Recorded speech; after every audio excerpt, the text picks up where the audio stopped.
एक survival thriller south Korean series है जिसमें गरीब और कर्जे में डूबे लोगों को पैसों का लालच देकर स्क्विड गेम खिलवाई जाती है और हार जाने वाले खिलाड़ियों को मौत के घाट उतार दिया जाता है और जीतने वाले को एक भारी पैसों का इनाम मिल जाता है। तो सीरीज शुरू होती है और एयरपोर्ट में कहानी के मेन कैरेक्टर गीहुन को दिखाया जाता है जो पहले सीजन में विनर था। अब वो अपने जीते हुए पैसे 250 करोड़ लेकर अमेरिका में अपनी बेटी से मिलने के लिए तैयार होता है। वो अपनी फ्लाइट पर बैठने ही वाला होता है, लेकिन इसके अंदर की बेचैनी से परेशान होकर वो फैसला करता है कि वो स्क्विड गेम के ऑर्गेनाइजर और फ्रंटमैन को खत्म कर देगा। ये सोचकर वो एलिवेटर की तरफ तेजी से भागता है। फिर वो प्लेन में बैठने की जगह एक कैब में बैठकर स्टोर के वॉशरूम की तरफ जाता है। इसे पता लग जाता है कि एक ट्रैकिंग डिवाइस इसके कान के पीछे लगी है। इसका मतलब है कि वो जीतने के बाद भी आजाद नहीं था, जिसकी वजह से इसकी हर हरकत पर नजर रखी जा रही है। वॉशरूम में वो चाकू की मदद से इसे स्किन से काट कर फेंक देता है। दूसरी तरफ एक पुलिस ऑफिसर जिसका नाम जुनहो है, वो कोमा से होश में आ जाता है। सीजन 1 में इसको शूट कर दिया गया था, लेकिन खुशकिस्मती से एक बोट कैप्टन ने इसे समुद्र से निकाल कर बचा लिया होता है। वो अभी हॉस्पिटल में ही दिखाया जाता है। इसको मुसलसल सीजन 1 के फ्रंटमैन के डरावने ख्यालात आ रहे होते हैं। वो इस लम्हे को याद करता है जब फ्रंटमैन ने अपने चेहरे से मास्क उतारा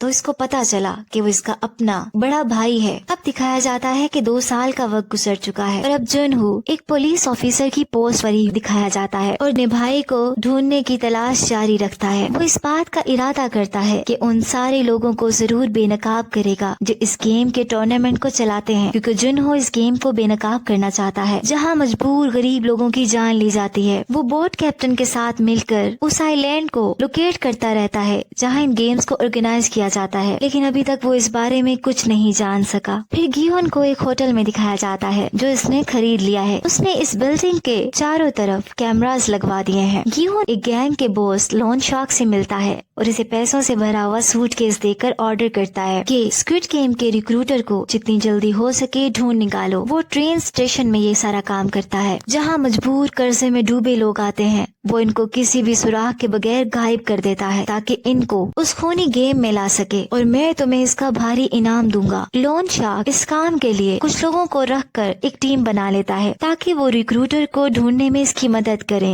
और उनको पैसा देने का भी वादा करता है। आखिरकार एक दिन लोन शार्क अपने साथी स्यूक के साथ स्टेशन पर गेम के रिक्रूटर को ढूंढ निकालता है जहाँ वो रिक्रूटर एक आदमी के साथ स्लैपिंग गेम खेल रहा था जो कि पास्ट में इसने गीहुन के साथ खेली थी। लोन शार्क फौरन से गीहुन को उस जगह पर बुला लेता है और गीहुन अपनी गाड़ी को फुल स्पीड से चलाता है ताकि वो वहाँ टाइम से पहुँच जाए। गाड़ी को ओवर स्पीड से चलाने की वजह से जुनहो को रास्ते में पुलिस रोक लेती है और इत्तेफाक से उन पुलिस ऑफिसर्स में जुनहो भी होता है और वो इसकी गाड़ी का चालान कर देता है। जब वो चालान पर इसका नाम देखता है तो वो इस पर शक करने लगता है और सोचने लगता है कि क्या ये सीजन 1 की गेम का विनर गीहुन तो नहीं। वो गीहुन के चेहरे पर परेशानी को भी नोटिस करता है, लेकिन फैसला करता है कि मैं खुद इस आदमी की इन्वेस्टिगेशन करूंगा। जुनहो इसे जाने देता है। पुलिस से बचते हुए गीहुन स्टेशन पहुंच जाता है। इसके पहुंचने से पहले ही लोन शार्क बेसब्री दिखाते हुए स्यूक के साथी के साथ रिक्रूटर का पीछा करने के लिए निकल गया था। अब दिखाया जाता है कि लोन शार्क और स्यूक अभी इरादा करते हैं कि उसे जाकर पकड़ लें। वो अंदाजा नहीं कर सकते कि इसको पकड़ना कितना खतरनाक है। उल्टा वो रिक्रूटर इनको कोई चीज मारकर बेहोश करके एक जगह पर बांध देता है। जब इनको होश आती है तो इनकी आंखों पर पट्टी होती है और बैकग्राउंड में एक क्लासिकल म्यूजिक चल रहा होता है। अभी रिक्रूटर अपना अजीब सा एटीट्यूड दिखाते हुए इन दोनों को रॉक पेपर सीजर्स -1 की खेल खेलने के लिए मजबूर करता है। वो कहता है, मुझे उम्मीद है कि तुम रूल्स को जानते हो और हार जाने वाले को अपनी जान देकर इसकी कीमत अदा करनी होगी। मैं रिवॉल्वर में एक गोली डालूंगा और हर राउंड में हार जाने वाले को गन से गोली मारी जाएगी जिसको बार बार लोड किया जाएगा। अब ये लोग खौफ में आ जाते हैं। लोन शार्क की मौत लिखी होती है और गन बार बार चलाने के बाद इस पर चल जाती है जिससे वो इस खूनी खेल में मारा जाता है। दूसरी तरफ जुनहो गीहुन की जगह पता लगाने की कोशिश कर रहा था और आखिरकार वो इसकी जगह का पता चला लेता है। अब गीहुन को दिखाया जाता है जो कि होटल में वापस आता है। उसे होटल में कुछ सही नहीं लगता, इसलिए वो बहुत एहतियात से अंदर जाने लगता है। तो वो देखकर हैरान रह जाता है कि रिक्रूटर तो कमरे में था। रिक्रूटर उसे कहता है, ऐसा लगता है तो मुझे बहुत बेचैनी से ढूंढ रहे हो। गीहुन उसे कहता है कि मैं तुम्हें इस वजह से ढूंढ रहा रहा हूँ ताकि मैं पता लगा सकूं कि तुम्हें लोगों को गेम में इनवाइट करने के लिए कौन कहता है। मैं उससे मिलना चाहता हूँ। तुम्हारा आदमी बेचारे गरीब लोगों को अपनी गेम्स में डालता है जो पैसे हासिल करने के लिए इस खूनी खेल में शामिल हो जाते हैं और उन लोगों से झूठे वादे करता है और गेम के नाम पे जान से मार डालता है। रिक्रूटर गियोन को चैलेंज करता है कि तुम मेरे साथ एक गेम खेलो, अगर तुम जीतोगे तो तुम गेम का कार्ड मेरी जेब से निकाल सकते हो। और गियोन गेम खेलने के लिए तैयार हो जाता है। रिक्रूटर उसे कहता है गन्स में सिर्फ एक ही गोली है, इसके 6 चैम्बर्स हैं और हम में से हर कोई इस गन से खुद को शूट करेगा। अब बारी बारी गन चलाई जाती है। अब वो राउंड आ गया था जब इनमें से एक ने मर जाना था। गियोन गन चलाता है लेकिन वो लकीली बच जाता है। फिर वो गन रिक्रूटर को देता है और इसको साथ में ये भी कहता है कि तुमने अपने मुंह पर मास्क लगाकर वो ही किया जो तुम्हारे मास्टर ने तुम्हें कहा और तुम अपने मास्टर के एक पालतू कुत्ते से ज्यादा कुछ भी नहीं हो। अब रिक्रूटर अपनी आंखें झपके बगैर गन पकड़कर खुद पर चला लेता है और मर जाता है। इसके बाद गियोन इसके कपड़ों की तलाशी लेता है और उसे एक गेम का कार्ड मिल जाता है जिस पर 31 अक्टूबर के साथ क्लब का एड्रेस भी लिखा हुआ था। दूसरी तरफ पुलिस ऑफिसर जुनहो भी वहाँ होटल में पहुँच जाता है। एक कमरे में उसे बंधा हुआ स्योक नजर आता है। स्योक उसे गियोन के कमरे का नंबर बताता है। वो जल्दी से वहाँ पहुँचकर गियोन को पकड़ता है और इस पर रिक्रूटर की डेड बॉडी देखकर मर्डर का इल्जाम लगा देता है। लेकिन पीछे से स्योक आग बुझाने वाला टूल लाकर जुनहो को मारकर बेहोश कर देता है। जुनहो के होश में आने पर गियोन और जुनहो याद करने लगते हैं कि कैसे ये दोनों पिछले सीजन 1 की गेम में इत्तेफाक से मिले थे। जुनहो बताता है कि मैंने पिंक सोल्जर का यूनिफॉर्म अपने भाई को ढूंढने के लिए वहाँ पहना था और इस गेम का लीडर इसका फ्रंटमैन है जिसने कभी भी अपना चेहरा किसी को नहीं दिखाया और वो जानता है कि वो अपनी ऑर्गेनाइजेशन का बहुत अहम आदमी है। लेकिन जुनहो ये नहीं बताता कि वो उसका भाई है। गियोन उसे बताता है कि ये लाश गेम के रिक्रूटर की है जिसने खुद को गेम खेलते हुए हार कर मार लिया है और मेरा असली मकसद इस खूनी गेम को रोकना है। फिर वो उसको एक कमरे में लेके जाता है और बताता है ये पैसा पिछली गेम में मुझे जीतने से मिला था और मैं सारे पैसे को इस फ्रंटमैन की ऑर्गेनाइजेशन को बर्बाद करने के लिए लगाना चाहता हूँ ताकि लोगों को ना मारा जाए। गियोन जुनहो को पुलिस की जॉब छोड़कर इस मिशन का हिस्सा बनने का बोलता है। थोड़ा सोचने के बाद जुनहो गियोन की बात मान जाता है। अब गियोन और जुनहो फैसला करते हैं कि वो मिलकर गेम को बंद करवाने के लिए पूरी कोशिश करेंगे और गियोन के कहने पे स्योक भी कुछ लोगों की टीम बना लेता है ताकि वो उसके काम में इसकी मदद कर सके ताकि लोगों को ना मारा जाए। दूसरी तरफ एक लड़की दिखाई जाती है जिसका नाम नील है। इस वक्त वो एक खरगोश का कॉस्ट्यूम पहनकर एक बच्चों के पार्क में जॉब करती दिखाई देती है। नॉर्थ कोरिया में अपने सीनियर ऑफिसर को गोली मारकर साउथ कोरिया में भाग आई थी और इसकी बेटी नॉर्थ कोरिया में थी जिसे वो बहुत याद करती थी। वो अपनी अभी भी पूरी कोशिश करती है कि वो किसी तरह बेटी को साउथ कोरिया में ले आए। के बाद वो एजेंट से अपनी बेटी के बारे में पूछती है कि वो उसको कैसे ला सके, लेकिन एजेंट उसको कोई सही जवाब नहीं देता। लड़की के पास भी गेम का इनविटेशन आता है। अगले दिन ही अपनी जॉब से रिजाइन कर देती है। अब जीवन से हारी न्यूल पार्क में जाती है जहाँ दूसरे लोग भी थे और वहाँ इसे दिखाया जाता है कि वो एक खिलाड़ी नहीं बल्कि यहाँ गेम के सोल्जर का यूनिफॉर्म पहनती है। दूसरी तरफ गियोन अपने दांत में ट्रैकर लगवा लेता है ताकि जुनहो, स्योक और इसकी टीम इसका पता लगा सके जब वो कहीं खतरे में फंस जाए। अब तीनों गियोन, जुनहो और स्योक फ्रंटमैन की लोकेशन का पता चलाने का प्लान बनाने लगते हैं। अब गियोन और पुलिस ऑफिसर को एक क्लू तलाश करना होता है जो कि 31 अक्टूबर से जुड़ा है और लिखे गए क्लब में ये सोचा जा सकता था कि ऑर्गेनाइजेशन के मेंबर्स वहां आएंगे। 31 अक्टूबर की रात आ जाती है और कार्ड पर लिखे गए क्लब में गियोन, जुनहो और स्योक पहुंच जाते हैं। गियोन और स्योक क्लब के अंदर जाते हैं और जुनहो स्योक के लाए हुए साथियों के साथ क्लब को घेर लेता है। गियोन क्लब में जाकर हर जगह को ध्यान से देखने लगता है। अचानक से एक सोल्जर इसको सामने से आता दिखता है। वो नकाब वाला गार्ड अपने पीछे चलने का इशारा करता है। गियोन को वो सोल्जर एक खुफिया जगह पर ले जाकर वहाँ एक लेमोजीन में बिठा देता है। जैसे ही वो गाड़ी चल पड़ती है जुनहो गियोन को गाड़ी में बैठते हुए देख लेता है और स्योक दूसरे सोल्जर के हाथों पकड़ा जाता है जिसे वो बेहोश कर देता है। जुनहो रेडियो से कांटेक्ट करने की कोशिश करता है लेकिन इसे कोई रिस्पांस नहीं आता। वो अपने साथियों को गाड़ी रोकने का बोलता है लेकिन गाड़ी से इसकी टीम पर गोलियां चला दी जाती हैं ये बताने के लिए कि ऑर्गेनाइजेशन सब कुछ प्लानिंग के तहत कर रही है। गाड़ी के अंदर से फ्रंटमैन एक स्पीकर के जरिए गियोन से बात करता है। गियोन उसे कहता है कि तुम्हें ये गेम रोकनी होगी, तुम सिर्फ बेसहारा लोगों को इस्तेमाल कर रहे हो। फिर स्पीकर से आवाज आती है कि ये लोग अपनी मर्जी से इस गेम का हिस्सा बनते हैं, इन पर कोई जोर जबरदस्ती नहीं की जाती। इसके बाद गीहोन फ्रंटमैन से कहता है कि वो गेम में एक प्लेयर की तरह खेलना चाहता है और फ्रंटमैन इसको गेम में दोबारा लेने के लिए तैयार हो जाता है। फिर अचानक से गाड़ी में एक गैस फैल जाने की वजह से गीहोन बेहोश हो जाता है। फिर दिखाया जाता है कि गाड़ी में फ्रंटमैन ही था। अगली सुबह जुनहो अपने साथियों के साथ बोट के कैप्टन की मदद से गीहोन के दांत में लगे ट्रैकर को ट्रेस करने लगते हैं, लेकिन इनको इस लोकेशन का पता नहीं चलता। गीहोन की बंक में आंख खुलती है तो वो 455 दूसरे खिलाड़ियों के साथ होता है और इसका अपना नंबर 456 था। वो देखता है कि सारे खिलाड़ी अपने बेड्स पर थे और इन्होंने एक ही यूनिफॉर्म पहन रखा था। इसके बाद गीहोन 390 प्लेयर को पहचान लेता है जो कि इसका दोस्त था। वो इसको कहता है कि मेरे साथ रहना। दूसरी तरफ नकाब में सोल्जर्स आते हैं और सारे प्लेयर्स की एक लाइन बनवाने लगते हैं। उनका मैनेजर बताता है कि यहाँ 6 राउंड्स में गेम्स खेली जाएंगी और जीतने वाले को बहुत ज्यादा इनाम में पैसे मिलेंगे। ये गेम खेलने के बाद वोटिंग की जाएगी जिसमें प्लेयर्स बताएंगे कि गेम को जारी रखा जाए या रोक दिया जाए। अगर ज्यादा खिलाड़ी गेम खेलने के हक में हुए गेम को कंटिन्यू किया जाएगा, लेकिन अगर ज्यादा खिलाड़ी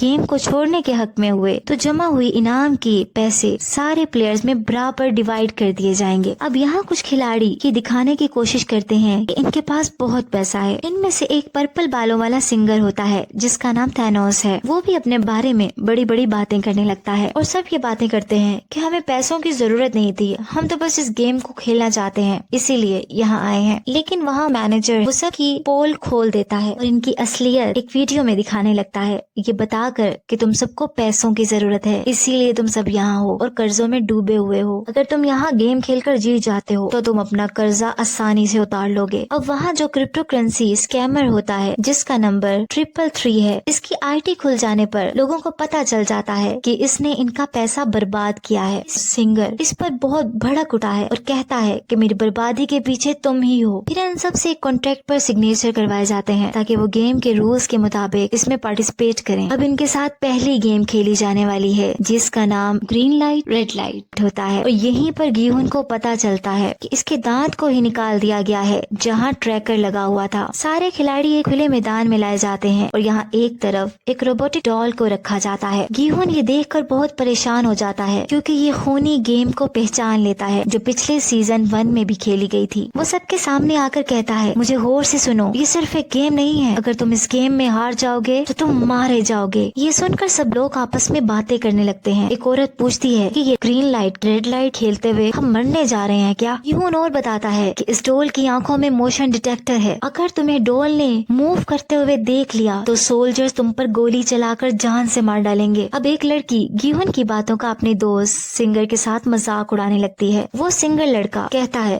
कि ये आदमी पागल हो गया है, देखो जरा वो इस डोल की बात कर रहा है। इनमें से दूसरा आदमी कहता है कि मुझे लगता है कि ये हमें डरा रहा है ताकि वो इनाम के पैसे ले उड़े। लेकिन गीहोन चिल्लाता है कि मेरा यकीन करो और आखिर गेम शुरू हो जाती है और रोबोटिक डॉल अपना फेस दरख्त की तरफ करती है। वहाँ आस पास सोल्जर्स भी खड़े थे और इस गेम का लीडर अपने कमरे में बैठा स्क्रीन पर सब देख रहा होता है। अब गीहोन सबको डोल के देखने पर रुकने का इशारा करता है और जोर से चिल्लाता है कि यहीं रुक जाओ। जल्दी से डोल का सर मुड़ता है और इसमें लगे मोशन डिटेक्टर देखते हैं कि कोई मूव तो नहीं कर रहा, सब गेम खेलते रहते हैं। अब वो पर्पल बालों वाले सिंगर लड़के के पास खड़ी लड़की की गर्दन पर एक मधुमक्खी बैठ जाती है। वो मूव कर लेती है और हंसने लगती है। वो समझ रही थी कि कुछ भी नहीं हुआ, लेकिन इसके सर में डायरेक्ट गोली मार दी जाती है जिससे वो फौरन मर जाती है। गीहोन अभी भी चिल्लाता है कि कोई ना मूव करे, ये सबकी जान बचाना चाहता है। फिर अनाउंस होता है एक प्लेयर को एलिमिनेट कर दिया गया है। अब यहाँ एलिमिनेशन का मतलब मौत रखा गया है। बहुत सारे प्लेयर्स मारे जाते हैं। अब पर्पल बालों वाला लड़का हर इस प्लेयर जो के रास्ते को क्रॉस करने की कोशिश करता है उसे आगे धक्का दे देता था। बहुत ही बुरा इंसान निकलता है। अब गीहोन की वार्निंग से खिलाड़ियों को ये खतरनाक गेम समझ आने लगी थी। इसके बाद गीहोन एक जख्मी खिलाड़ी को फिनिश लाइन तक खींच कर ले जाने की कोशिश करता है। अगर कोई खिलाड़ी फिनिश लाइन तक भी नहीं पहुंचा तो वो भी मारा जाता है, लेकिन जख्मी प्लेयर बच नहीं पाता। वहाँ न्यूल दिखाई जाती है क्योंकि इसी प्लेयर के सर पर गोली मारकर इसे मार देती है। अब आखिर में रिजल्ट बताया जाता है जहाँ 91 खिलाड़ी मर चुके थे और 365 प्लेयर्स ने ये गेम टेस्ट को पास कर लिया था। जिंदा बच जाने वाले खिलाड़ी बंक रूम में वापस चले जाते हैं। अब वोटिंग का टाइम आ गया था कि इस गेम को कंटिन्यू रखा जाए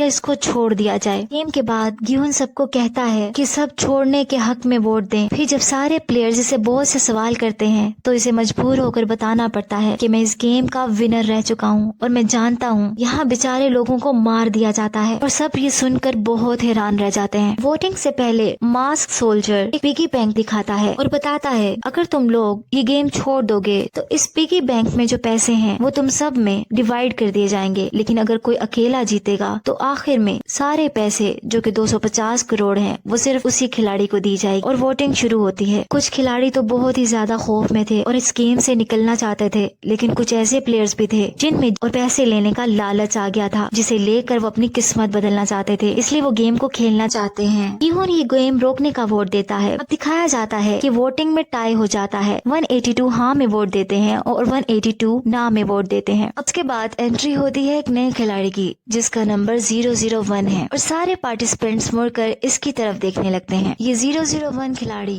तो असल में फ्रंटमैन ही होता है। वो जाकर खेल को कंटिन्यू करने की तरफ वोट देता है और ओ के बटन को दबा देता है। अब ये फैसला हो चुका है कि गेम को कंटिन्यू करके अगली गेम्स की तरफ ये सब जाएंगे। गिनहू का साथी इसे खाना खाते हुए बताता है कि हॉल के इर्द गिर्द बहुत ज्यादा कफन है जो कि सोल्जर्स ने रिबन के साथ तैयार किए हुए हैं और गेम में मर जाने वालों को इसमें डाल देते हैं। और बाकी पार्टिसिपेंट्स गिहुन से दूसरी गेम्स का पूछने लगते हैं क्योंकि गिहुन पिछले सीजन 1 का विनर था। अब यहाँ गिहुन इंफॉर्मेशन शेयर करना शुरू करता है क्योंकि वो खिलाड़ियों की जिंदगियां बचाना चाहता है। वो बताता है कि दूसरी गेम में हमें पिघली हुई चाशनी से शेप्स को काट कर निकालना होगा। इन सब में से एक कंटेस्टेंट पूछता है कि इनमें से सबसे ज्यादा मुश्किल और आसान शेप कौन सी है, तो गिहुन बताता है कि अम्ब्रेला शेप को निकालना बहुत ही मुश्किल है और सबसे आसान शेप ट्रायंगल है। दूसरी तरफ पर्पल बालों वाला लड़का थैनोस अपने दोस्तों के साथ एक ग्रुप बना लेता है और वो जाकर क्रिप्टो करेंसी के स्कैमर को परेशान करने लगते हैं जिसकी वजह से इनके दरमियान लड़ाई हो जाती है। फ्रंटमैन 001 आकर ये लड़ाई रुकवाता है और थैनोस सिंगर को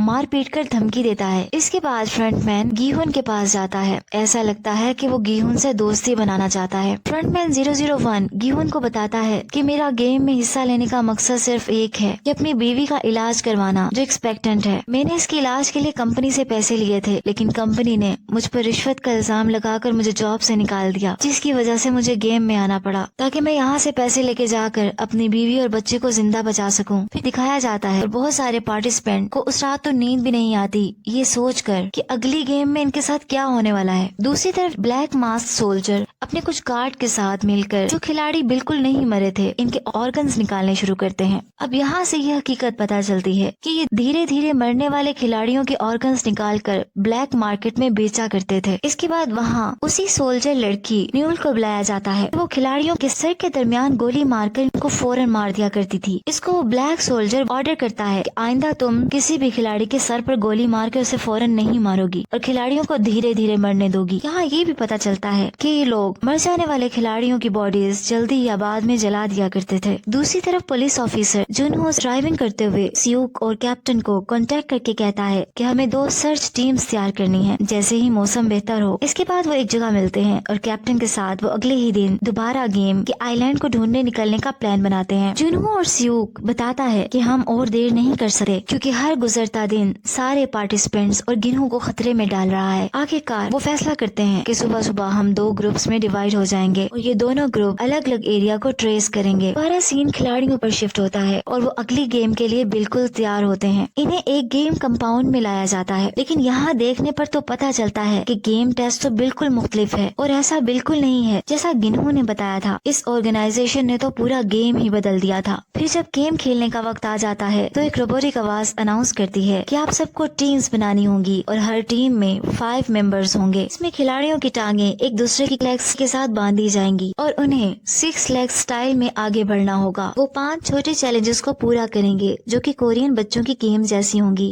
जैसे दाज की जिसमें एक कार्ड को दूसरे कार्ड पर मारकर उछालना होगा। दूसरी होगी थ्रोइंग स्टोन जिसमें एक पत्थर से दूसरे पत्थर को गिराना होता है। तीसरी होती है गोंगी जिसमें कुछ डाइस को उछाला जाता है। फोर्थ का नाम स्पिनिंग टॉप होता है जिसमें लट्टू को घुमाया जाता है और 5th मिनी गेम का नाम जैगी होता है और जैगी को पाँव से उछालना होता है। हर टीम के पास पास अपना टास्क पूरा करने के लिए सिर्फ 5 मिनट्स होंगे। अगर इनमें से कोई भी टीम मेंबर किसी भी स्टेज पर हार जाता है या इनका टाइम खत्म हो जाता है तो इस पूरी टीम को एलिमिनेट कर दिया जाता है। यहाँ तो ये बात क्लियर है कि टीम से निकाले जाने का मतलब है कि इन पर गोलियां चला दी जाती हैं। अब सारे ग्रुप्स बहुत जोश से खेलने के लिए तैयार है। गीहोन भी अपना एक छोटा सा ग्रुप बना लेता है जिसमें फ्रंटमैन 001 भी था। यहाँ फ्रंटमैन 001 गीहोन का नाम लेता है, जिस पर गीहोन बहुत हैरान हो जाता है कि इसे मेरा नाम कैसे पता चला। लेकिन फ्रंटमैन बताता है कि तुम्हारे दोस्त ने जब तुम्हारा नाम लिया तो मुझे तुम्हारा नाम वहाँ से पता चला। गीहोन इस बात को इग्नोर कर देता है। वो सब एक दूसरे के हाथ रख कर कहते हैं कि हम किसी भी कीमत पर जीतेंगे। अब गेम शुरू कर दी जाती है और अनाउंसमेंट होती है कि 1-2 टीम खेलने के लिए तैयार हैं। सब टीम मेंबर्स की लेग्स को एक दूसरे की टांग के साथ बांध दिया जाता है। सारी टीम्स में टेंशन भर जाती है। जब कुछ ग्रुप्स का वक्त गुजर जाता है या वो गेम टेस्ट में फेल हो जाते हैं तो उन पर फौरन गोलियां चला के उन्हें मार दिया जाता है। इनके डर के बढ़ने की वजह से वो जल्दी जल्दी टाइम को देखते हुए अपना गेम खेलना शुरू करते हैं और हर कोई अपना ये टास्क पूरा करना चाहता है क्योंकि जिंदगी तो हर एक को प्यारी होती है। अब दोबारा अनाउंसमेंट होती है जिसमें एलिमिनेट होने वाले ग्रुप्स के नंबर्स को बताया जाता है। इस घबराहट वाली सिचुएशन में खिलाड़ी देखते हैं कि और कॉफिन्स लाए जा रहे हैं और अब बच जाने वालों में मौत का खौफ फैलने लगता है। ऑर्गेनाइजेशन हारने वाले प्लेयर्स को मारते रहते हैं और उनकी डेड बॉडीज कॉफिन में डालते रहते हैं। आखिर में कुछ ग्रुप्स क्राइटेरिया को पूरा कर लेते हैं और कुछ लोग फिनिश लाइन से पहले ही मारे जाते हैं। अब आखिर में सिर्फ 2 टीम्स रह जाती हैं, जिनमें से एक टीम गीहोन की थी। गीहोन की टीम परेशानी में आगे की तरफ बढ़ने लगते हैं। जब फ्रंटमैन 001 ने लट्टू को स्पिन करना होता है उसमें हर बार फेल हो रहा होता है। अब फ्रंटमैन 001 अपने मुंह पर थप्पड़ मारने लगता है लेकिन आखिर में लट्टू स्पिन कर जाता है और टीम आगे की तरफ बढ़ती है। अब गीहोन अगला टेस्ट पूरा करता है और आखिरी सेकंड्स में ये लोग अपने टारगेट तक पहुंच जाते हैं। दूसरी टीम पीछे रह जाती है और हार जाती है, जिससे इन पर गोलियां चलाकर इन्हें फौरन मार दिया जाता है। अब बच जाने वाले अपनी कामयाबी से बहुत खुश होते हैं लेकिन इन्हें बाकी प्लेयर्स के मर जाने का गम भी था। अब यहाँ जो खिलाड़ी धीरे धीरे मर रहे थे इनको वही लड़की सोल्जर न्यूल सर में गोली मारकर मार देती है। यहाँ ये पता चलता है अभी भी वो ऑर्गेनाइजेशन के ऑर्डर्स को पूरा नहीं कर रही होती। इसके बाद इसी सोल्जर लड़की को एक लॉक्ड एरिया में दिखाया जाता है। इसी लड़की को बॉस के ऑर्डर पर बहुत ज्यादा डराया धमकाया जाता है कि वो आइंदा से ऐसा ना करे क्योंकि ये खिलाड़ियों के फौरन मर जाने की वजह से उनके ऑर्गन्स नहीं निकाल पा रहे थे। इसके बाद सब खिलाड़ी बंक्स में आ जाते हैं। बंक में प्लेयर एक दूसरे को अपना असली नाम बताने लगते हैं लेकिन यहाँ फ्रंटमैन 001 अपना अभी भी सही नाम नहीं बताता। अलार्म बजने लगता है और सोल्जर्स वहाँ जल्दी से आ जाते हैं और सब पार्टिसिपेंट्स की लाइन बनवाने लगते हैं। अब सब पिगी बैंक को देखने लगते हैं। कुछ कंटेस्टेंट इन्हीं पैसों की वजह से बहुत खुश होते हैं लेकिन कुछ प्लेयर्स ये सोचने लगते हैं कि गेम को जारी रखा जाए क्योंकि ये पैसे इनके कर्जे देने के लिए काफी नहीं थे। फिर इन्हें पता चलता है कि 255 खिलाड़ी बच गए हैं। अब टाइम आ जाता है वोटिंग का। अब हर प्लेयर को एक बटन हाँ या ना में दबाना होता है। अगर वो ओ को दबाते हैं तो इसका मतलब है कि गेम को कंटिन्यू किया जाएगा। अगर वो एक्स का बटन दबाते हैं तो इसका मतलब है कि गेम को रोक दिया जाएगा। गीहोन भी गेम ना खेलने का फैसला करता है और अब यहाँ पता चलता है कि फ्रंटमैन 001 गेम को रोकने के लिए अपना वोट एक्स बटन दबा कर देता है। वो सबको ये समझाता भी है कि जितने पैसे मिल रहे हैं इसको लेकर गेम छोड़ दो और ज्यादा लालच मत करो। लेकिन जिन पर ज्यादा कर्जा था उनको तो ज्यादा पैसा चाहिए था और गेम को कंटिन्यू रखने का फैसला किया जाता है क्योंकि ज्यादातर प्लेयर्स खेलना चाहते थे। स्कैमर ली ने गेम को रोकने पर ही वोट दिया होता है। पर्पल बालों वाला सिंगर थैनोस बाथरूम में इसी स्कैमर को धमकी दे रहा होता है ये कहते हुए कि तुम्हारी वजह से हमारे पैसे गए हैं। लेकिन फ्रंटमैन दोबारा वहाँ पहुँच जाता है और थैनोस ली स्कैमर को छोड़कर वहाँ से चला जाता है। अब गीहोन बहुत परेशान था क्योंकि इसे ऐसा लग रहा था कि अगली गेम में तो शायद ऐसा हो कि खिलाड़ी ही खिलाड़ी को मारना शुरू कर देगा। अगली सुबह सोल्जर सारे प्लेयर्स को जाग कर लाइन में खड़ा होने का बोलते हैं। अब इनकी अगली गेम का टाइम आ चुका था जिसका नाम मिंगल होता है। इस गेम में सारे खिलाड़ियों को एक प्लेटफॉर्म पर खड़ा होना पड़ता है और म्यूजिक चलता है और इसके रुकने के टाइम के फौरन बाद बोले गए नंबर के मुताबिक कमरों में जाकर दरवाजा बंद करके अपनी जान बचानी होती है। अब रोबोटिक आवाज में सारे प्लेयर्स को इंस्ट्रक्शंस दी जाती हैं। अब गीहोन और फ्रंटमैन 001 इर्द गिर्द देख रहे होते हैं और हैरान होने लगते हैं ये सोचकर कि इस गेम में क्या होने वाला है। अब म्यूजिक के साथ प्लेटफॉर्म घूमने लगता है। सब नॉर्मल तरीके से इस प्लेटफॉर्म में इस म्यूजिक के साथ हैरानगी से घूमते रहते हैं लेकिन पर्पल बालों वाला तो इतना रिलैक्स होता है कि वो अपनी साथी के साथ म्यूजिक पर मूव करना शुरू कर देता है। लेकिन अचानक से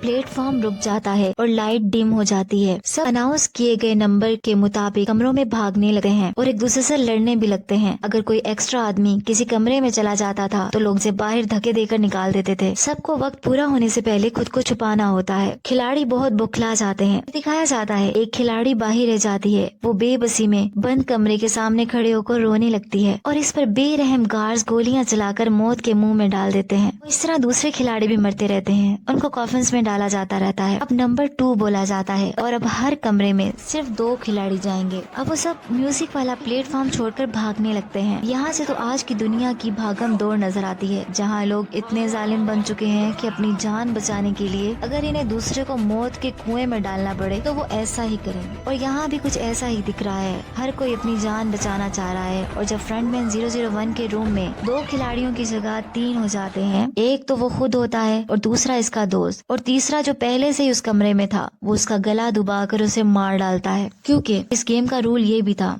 कि अगर कमरे में अनाउंस किए गए नंबर से ज्यादा खिलाड़ी हुए इन सबको मार दिया जाएगा। अब इसी तरह ये गेम भी पूरी हो जाती है और दोबारा सब बंक्स में जाते हैं। गिहोन की टीम को पता चल जाता है कि जिन खिलाड़ियों ने अपनी गेम को रोकने के लिए वोट दिया था अब इनमें से 12 मर चुके हैं। फ्रंटमैन 001 कहता है कि अगर 7 और खिलाड़ी वोट रोकने के हक में दें तो ये हम गेम रुकवा सकते हैं। फिर दोबारा सीन शिफ्ट होता है कैप्टन और पुलिस ऑफिसर जुनहू पर, जो एक मैप्स को देखकर वो उस आइलैंड को तलाश कर लेते हैं। आखिरकार वो छुपे हुए बंकर के दरवाजे तक पहुंच जाते हैं। जैसे ही उनका साथी वो दरवाजा खोलने लगता है तो एक धमाका होता है जिससे इनमें से एक साथी जख्मी और एक मर जाता है। अब जब खिलाड़ी दिखाए जाते हैं जिसमें 100 खिलाड़ी जिंदा बचे थे। अब दोबारा वोटिंग होती है और फ्रंटमैन 001 दोबारा गेम को रोकने का वोट देता है और आखिर में जब वोटिंग का फैसला आता है तो इसमें टाई हो जाता है और अगले दिन फैसला किया जाना था कि गेम को कंटिन्यू किया जाएगा या रोक दिया जाएगा, क्योंकि किसी भी खिलाड़ी का वोट अगले दिन तक बदला जा सकता था। पर्पल बालों वाले सिंगर के साथी ने गेम को ना खेलने में वोट दिया था, जिसकी वजह से उस सिंगर को गुस्सा आ गया था और वो उसके साथ बहस कर रहा होता है। लेकिन वहाँ स्कैमर ली आकर उसे रोकता है, जिसकी वजह से उनकी लड़ाई शुरू हो जाती है। के धक्के मारे जाते हैं। कुछ खिलाड़ी अपने साथ छुपाकर फोक भी लाए हुए थे और इसी लड़ाई में ली के हाथों वो सिंगर थैनोस मारा जाता है। अब इस लड़ाई में गेम खेलने के हक में वोट देने वाले 3, गेम को ना खेलने के हक में वोट देने वाले 2 लोग मारे गए थे और लड़ाई सिर्फ वोटिंग को लेकर ही थी। दूसरी तरफ कैप्टन को दिखाया जाता है वो इस तूफानी रात में ड्रोन रिकॉर्डिंग के साथ कुछ गड़बड़ कर रहा था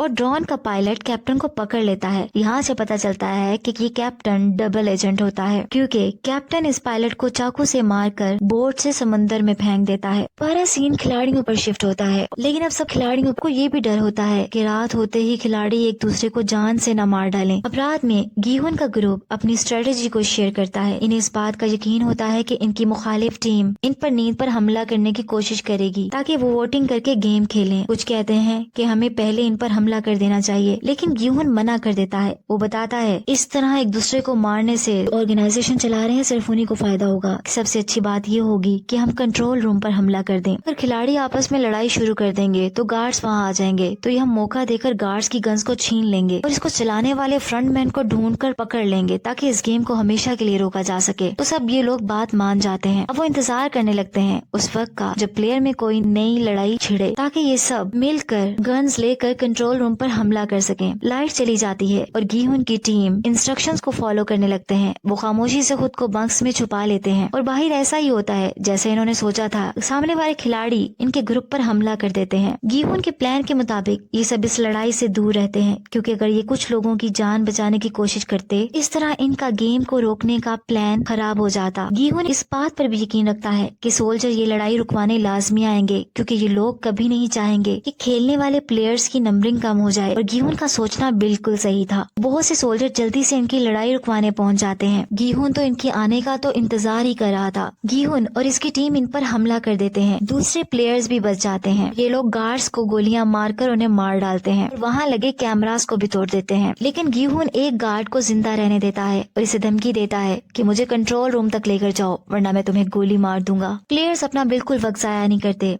वो सारे हथियार इकट्ठे करने लगते हैं और बहुत सारे प्लेयर्स को गिहोन अपने साथ मिलने का कहता है और वो इसको ज्वाइन कर लेते हैं। इनमें से एक स्पेशल फोर्सेस का सार्जेंट भी रहा था जो ट्रांसजेंडर था। वो इन सब को थोड़ा सा मशीन गन को यूज करने का तरीका भी सिखा देता है। इन्होंने जो गार्ड पकड़ा हुआ था वो उनको सीढ़ियों से ऊपर जाने का रास्ता बताता है। गिहोन अपने साथियों के साथ वहाँ जाने लगता है, लेकिन अचानक से दूसरे सोल्जर इन पर गोलियां चलाना शुरू करते हैं। यहाँ गिहोन के साथी भी बराबर का हमला करते हैं और बहुत सारे सोल्जर्स को जान से मार देते हैं। जब गिहोन के साथियों के गन की गोलियां खत्म होने लगती हैं, तो यहाँ फ्रंटमैन का असली चेहरा सामने आता है। फ्रंटमैन 001 जो कि खिलाड़ी की तरह इस गेम का पार्ट बना हुआ था, वो अपने ही दो साथियों को गोलियों से मारकर गीहुन के सामने ये दिखावा करता है कि वो भी मारा गया है। यहाँ फ्रंटमैन ने चालाकी चल दी थी और इसका छुपा हुआ गेम जाहिर हो रहा था। जब दूसरे खिलाड़ी देखते हैं कि वो हार रहे हैं तो वो सरेंडर करने के लिए तैयार हो जाते हैं। वो जैसे ही गार्ड्स के सामने सरेंडर करते हैं, लेकिन वो बेरहम गार्ड इन पर गोलियां चलाकर इन्हें जान से मार देते हैं। गीहुन और जो इसका दोस्त था उन्हें भी सरेंडर करना पड़ता है। गीहुन के सामने फ्रंटमैन 001 अपना मास्क में मुंह छुपाए और फ्रंटमैन का ड्रेस पहने आता है और आकर बेरहमी से गीहुन के गहरे दोस्त पर गोलियां मार देता है। गीहुन अपने दोस्त की मौत अपनी आंखों के सामने देखकर टूट जाता है। उसके बाद फ्रंटमैन कंट्रोल रूम में चला जाता है। गार्ड गीहुन को पकड़कर कैदी बना लेते हैं और गीहुन बेबस चिल्लाता रहता है। अभी तो वो ये भी नहीं जानता था कि फ्रंटमैन 001 जिसको वो अपना टीम का साथी समझ रहा था, वो असल में फ्रंटमैन था। अब ये squid game season 2 piggy bank दिखाते हुए क्लोज हो जाता है। अब इसमें 41.1 बिलियन थे। अगर सीजन 3 आता है तो ये कहा जा सकता है कि बच जाने वाले प्लेयर्स यही चाहेंगे कि गेम यही खत्म हो जाए। ऐसा करने से हर प्लेयर को इसके हिस्से के पैसे मिल जाएंगे। अगर आपको कहानी पसंद आई हो तो वीडियो को लाइक करें और ऐसी और वीडियोस देखने के लिए चैनल को सब्सक्राइब करें। Thanks for watching.